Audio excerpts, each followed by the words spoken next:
Selamat siang bagi kita semua. Kali ini kami dari kelompok Sinar Matahari atau Sunlight akan mempresentasikan hasil diskusi kami. Kelompok kami terdiri dari 4 orang, yaitu saya sendiri Lauderi Dovareja, dilanjutkan dengan Zoel Panji Pakpahan, selanjutnya Stanley Pandapotan, juga Pahala Albert Datya Kuku. Kali ini saya akan membahas manfaat sinar matahari. Tentu kita tahu bahwa matahari adalah sumber kehidupan atau sumber energi bagi bumi, bagi tubuh, bagi kita semua. Matahari juga termasuk dalam firman Tuhan, yaitu dalam Pengkhotbah 11 ayat 7, yaitu bunyinya, terang itu menyenangkan dan melihat matahari itu baik bagi mata. Matahari juga adalah karunia dari Tuhan. Sinar matahari menolong menghasilkan vitamin D. Tanpa matahari semua orang akan sakit. Dan matahari juga adalah penyembuhan alam yang paling mujarab. Manfaat sinar matahari diantaranya adalah meningkatkan peredaran darah menjadi lebih baik, menambah gamma globulin protein dan menolong tubuh melawan infeksi. Pengobatan yang efektif untuk penyakit kuning pada bayi yang baru lahir, memperbaiki kerja hati dan menolong tubuh membuang zat-zat kimia yang beracun dan zat pencernaan lingkungan. Menstabilkan kadar gula dalam darah. Dia seperti menetralkan gula darah agar tidak terlalu rendah dan tidak terlalu tinggi. Selanjutnya menurunkan kolesterol dan trigliserida dalam darah dan menurunkan kolesterol sampai lebih dari 30%. Mengubah kolesterol dan ergosterol dalam kulit menjadi vitamin D, tetapi hanya mencapai tingkat yang aman saja. Setelah itu memperbaiki ketahanan dan kelenturan otot, meningkatkan metabolisme oleh merangsang fungsi kelenjar tiroid. Sinar matahari masuk melalui kelenjar pineal dan mempengaruhi kelenjar pituitari yang mengatur produksi hormon dari kelenjar-kelenjar endokrin lainnya dengan cara yang menguntungkan. Meningkatkan wawasan berpikir dan perasaan sejahtera. Sinar matahari juga mencegah dan menghilangkan depresi mental. Mengurangi stres dengan bekerja melalui saraf penerima sensor di kulit, juga melalui faktor psikologis.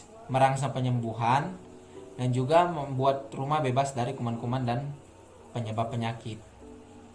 Kebersihan yang sempurna, banyak sinar matahari, perhatian seksama terhadap sanitasi atau kebersihan dalam segala segi kehidupan di rumah adalah penting demi bebasnya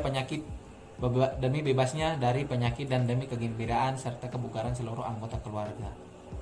Manfaat sinar matahari juga dikarenakan memproduksi vitamin D, menurunkan kolesterol darah, menurunkan gula darah, membunuh kuman-kuman dan meningkatkan kemampuan aerobi.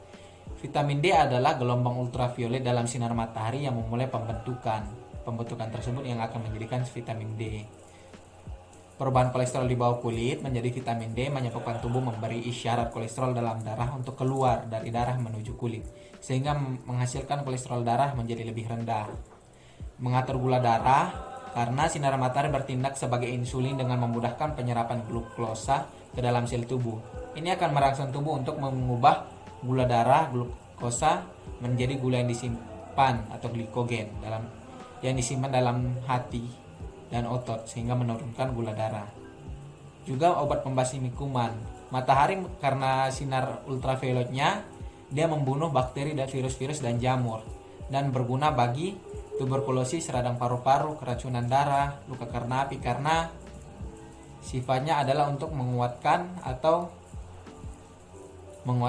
tulang, gigi, dan organ-organ yang lain-lain.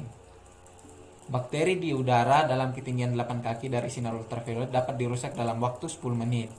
Sinar ultraviolet tingkat rendah dapat mengurangi waktu sakit sebanyak 50%. Beberapa jenis kekebalan ditingkatkan, sel darah putih ditingkatkan, khususnya imposit antibody ditingkatkan. Pengaruhnya bertahan sampai 3 minggu. Neutrofil merusak kuman dengan lebih cepat setelah terapi sinar matahari. 10 menit sinar ultraviolet 1-2 kali seminggu mengurangi pilek 30-40%. Jika semua dapat menghargai sinar matahari dan menjemur setiap barang pakaian di bawah sinar matahari yang mengeringkan dan membersihkan lumut dan jamur dapat dicegah. Ini adalah satu-satunya cara ruangan-ruangan dapat dijaga dari kotoran. Kemampuan aerobiknya adalah sinar matahari dapat meningkatkan kapasitas darah untuk membawa oksigen dan mengirimnya ke jaringan-jaringan. Ini berarti bahwa lebih banyak oksigen yang dikirimkan ke otot-otot selama gerak badan. Sekian dari saya tentang penyebaran manfaat matahari. Selanjutnya akan Dilanjutkan dengan Joel Panji Pakpahan. Terima kasih. Terima kasih kepada teman yang membawa materi sebelumnya. Sekarang saya akan menjelaskan tentang faktor-faktor yang menentukan dalam berjemur. Yang pertama di sini ada jenis kulit. Melanin adalah zat yang mempengaruhi warna kulit seseorang. Semakin banyak melanin yang dimiliki, semakin gelap warna kulit seseorang. Jumlah melanin juga menentukan jumlah vitamin D yang bisa dihasilkan oleh tubuh. Fungsi dari melanin adalah menjaga kulit dari kerusakan yang dapat diakibatkan oleh paparan sinar UVB yang terlalu banyak, sehingga kulit yang berwarna gelap mengandung banyak melanin dan menghambat sinar UVB untuk diserap oleh kulit. Jika kita memiliki kulit yang gelap, maka kita membutuhkan waktu yang lebih banyak untuk terpapar sinar matahari agar tubuh menghasilkan vitamin D. Yang kedua, lingkungan sekitar. Jikalau kita tinggal di lingkungan yang banyak mengeluarkan polusi udara, dapat menyebabkan sinar UVB terpantul dan tidak sampai kulit, sehingga kita tinggal di tempat yang memiliki polusi udara yang tinggi, maka kita bisa saja kekurangan vitamin D karena polusi udara menghambat sinar UVB. Yang ketiga, lokasi. Sinar matahari sebenarnya lebih memiliki kualitas yang bagus jika lokasinya semakin tinggi. Kulit kita akan mudah membentuk vitamin D dari sinar matahari jika kita berada di daerah pegunungan dibandingkan dengan daerah pantai. Yang keempat, waktu. Waktu untuk menyerap sinar matahari sangat berpengaruh terhadap jumlah vitamin D yang dihasilkan tubuh. Ketika di pagi atau petang hari, biasanya atmosfer menghalangi sinar matahari sehingga sinar UVB tidak dapat tembus dan tidak terkena kulit. Semakin siang, semakin banyak vitamin D yang diproduksi. Sederhananya, semakin tinggi bayangan yang kita miliki, semakin sedikit vitamin D yang dihasilkan, dan sebaliknya. Jadi, kita harus berjemur pada sekitaran jam 9 sampai jam 3 sore. Dan yang terakhir, di sini ada musim. Kita bisa berjemur pada saat musim apa saja, tetapi kalau pada saat itu musim hujan, kita akan sulit mendapatkan sinar matahari. Jadi sampai di sini materi yang saya bawakan, selanjutnya akan disambung oleh teman saya. Baik, terima kasih atas waktunya. Saya akan memaparkan tentang pengaruh lain sinar matahari atau sinar ultraviolet. Yang pertama, pengaruhnya terhadap tekanan darah. Jadi sinar matahari atau sinar ultraviolet dapat membantu kita, khususnya yang tekanan darahnya sedang tinggi, dapat menurunkan tekanan darah. Penurunan tekanan darahnya bisa bertahan hingga 2-6 hari. Lalu untuk pernapasan, sinar matahari juga dapat membantu kita untuk dalam pernapasan. Jadi pernapasan kita itu menjadi lebih perlahan, lebih dalam, dan lebih mudah dalam bernapas.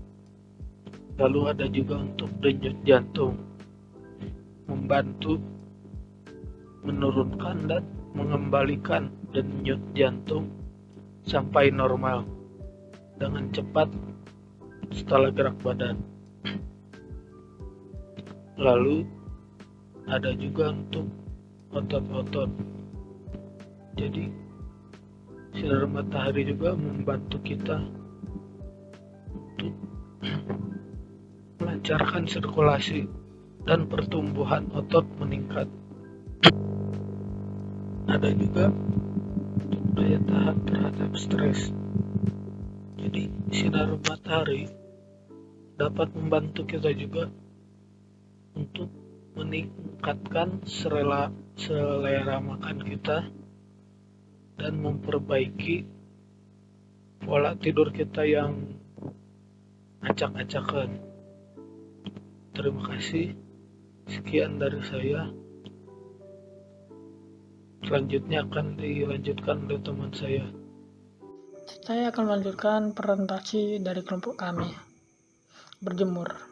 Mungkin sebagian dari kita seringkali menjauhi sinar matahari karena berbagai alasan, mulai dari tidak maunya kepanasan, takut muncul flek hitam di kulit, takut kulit kita menjadi kusam. Padahal berjemur itu banyak manfaatnya. Kapan waktu berjemur yang baik? Itu sekitaran jam 6 sampai jam 9. Dan siang hari sekitar jam 3. Hindarilah berjemur 30 menit sebelum dan sudah makan. Kenapa? Karena kalau kita berjemur pada jam 10 sampai jam 3 siang, itu matahari sangat panas dan sangat menyengatkan. Hal inilah yang akan menyebabkan kita terkena kanker kulit. Untuk menghindari matahari yang sangat menyengatkan, gunakanlah pakaian yang terbuat dari kain katun ringan dan gunakanlah topi yang lebar, karena matahari yang menyengatkan itu dapat menyebabkan kulit kita menjadi hitam. Apalagi terkena sinar matahari secara langsung, hal itu dapat menyebabkan kulit kita terkena penyakit, yaitu kanker kulit. Yang ketiga, apa makanan yang dapat mencegah kanker kulit? Makan makanan yang rendah lemak dan kolesterol. Makan sebanyak-banyaknya buah-buahan yang segar dan sayur-sayuran untuk memberikan kita vitamin pelindung A, C, dan E. Dan jangan lupa untuk menyiapkan 1 botol air putih untuk menjaga kelembapan kulit. Kenapa? Karena ketika kita berada di sinar matahari yang terlalu lama, hal itu akan menyebabkan kita menjadi berkeringat dan dapat menyebabkan kita menjadi dehidrasi. Oleh sebab itu kita membutuhkan air untuk dapat mencukupi kebutuhan tubuh kita. Keempat, agar memperoleh manfaat, berjemurlah di luar sinar matahari secara langsung. Lepaskan kacamata kita, karena jika kita masih memakai kacamata kita pada saat berjemur, hal itu tidak baik untuk mata kita, karena mata kita memerlukan suatu vitamin yang dari matahari untuk memperbaiki sel-sel yang ada di mata kita agar bisa diperbaiki lebih maksimal. Dan kalau bisa kita melakukan gerakan yang ringan juga pada saat kita berjemur, seperti senam atau kita jogging di sekitaran rumah, atau mungkin kita nyapu-nyapu, atau gerakan yang dapat memaksimalkan manfaat matahari pada pagi hari. Sekian dari kami.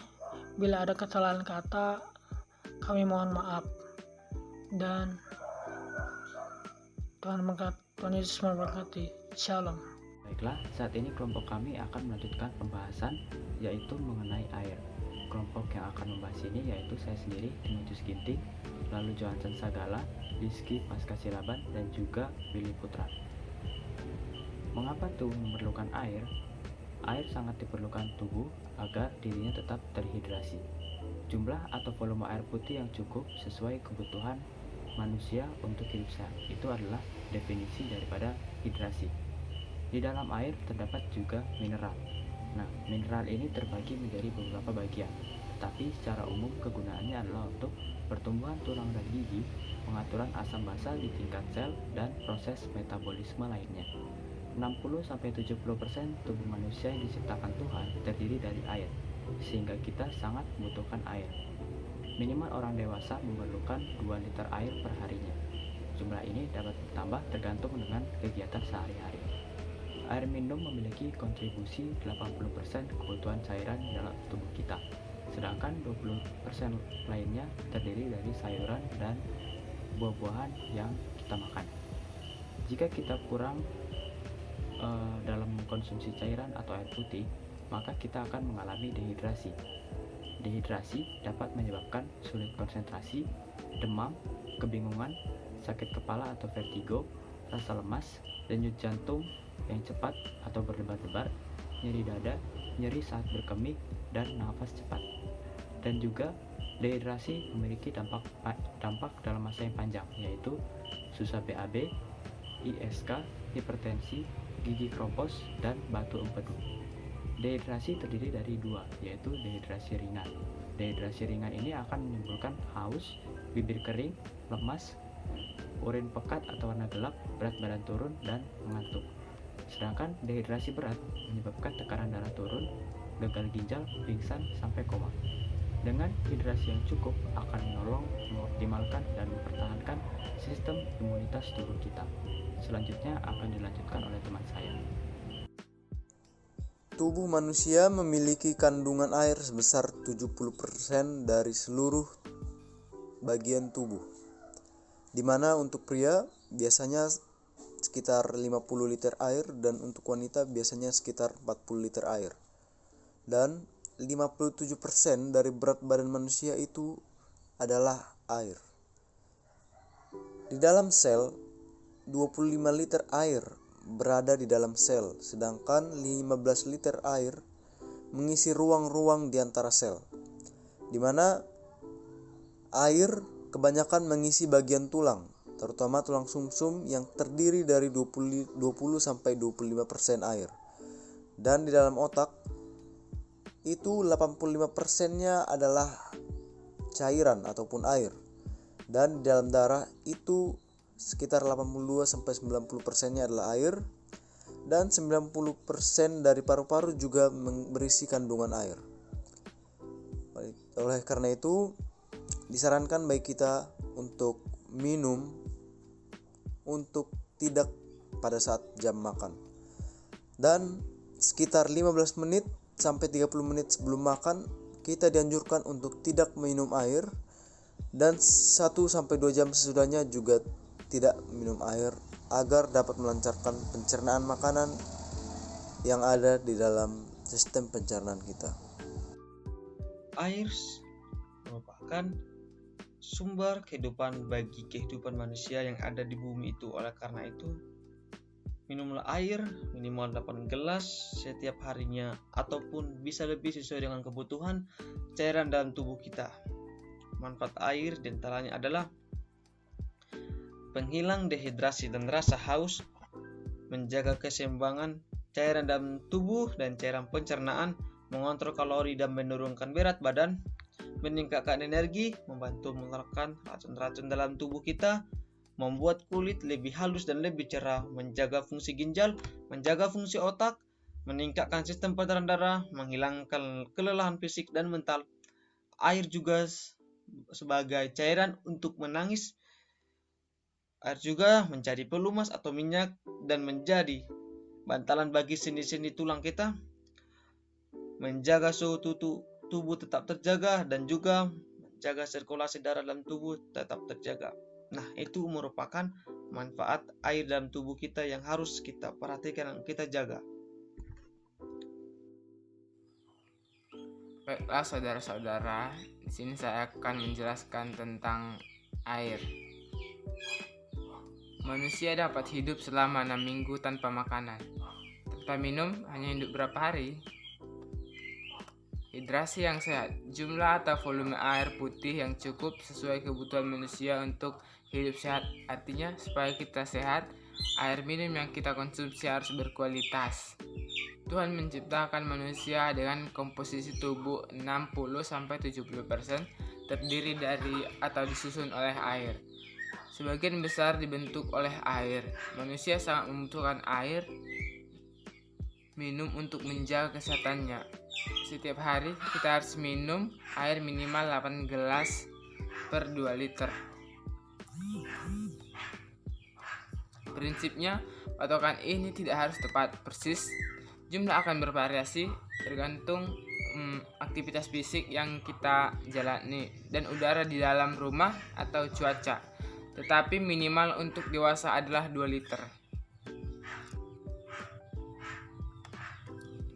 Efek dehidrasi bisa terjadi cepat seperti sulit berkonsentrasi, demam, kebingungan, sakit kepala, rasa lemas, jantung cepat berdebar-debar, nyeri dada, nyeri saat berkemih, napas cepat. Dampak jangka lamanya susah BAB, ISK, hipertensi, gigi keropos, batu empedu.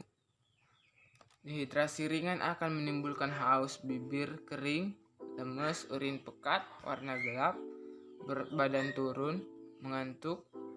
Dehidrasi berat yaitu tekanan darah turun, gagal ginjal, pingsan, sampai koma.